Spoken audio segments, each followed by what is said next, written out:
watching. I'll see you next time. Bye-bye.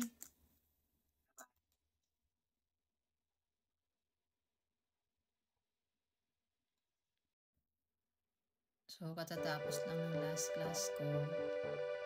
So, bago matapos ang isang klase, so, kailangan mo silang i-evaluate. Bawat estudyante kailangan mo i-evaluate. So, ganito yun. So, ayan.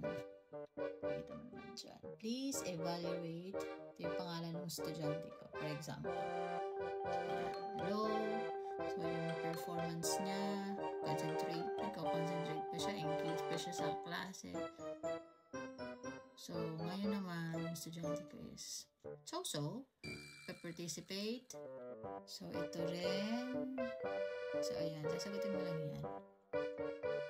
So, nahihirapan ba siya? So, some parts. So, ayan. So, sa tingin ko naman hindi naman siya nahihirapan.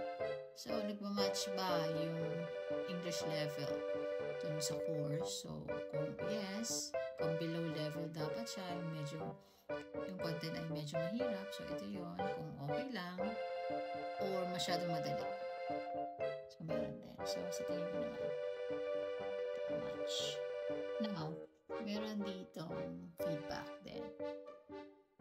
So, required yan. So, maglalagay ka ng feedback mo, remarks sa estudyante.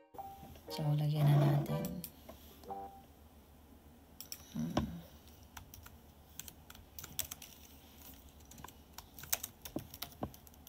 I appreciate Bowling attending the class today, though he just arrived home.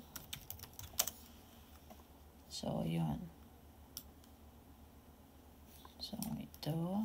So, your participation in discussing holiday experience shows that you understand the main ideas, but there's room for growth in your ability to express those ideas with specific character limits. So, ito yung aking feedback. So, dapat maka 300 words ka. Submit mo na. Tapos nun, sasubmit mo na.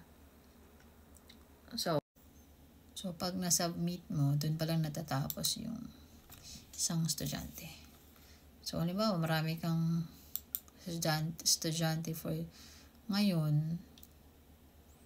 So, lahat yan, lalagyan mo ng evaluation.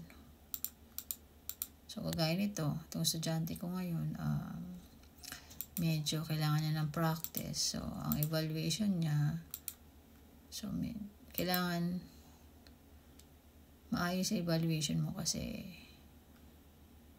para yung estudyante ay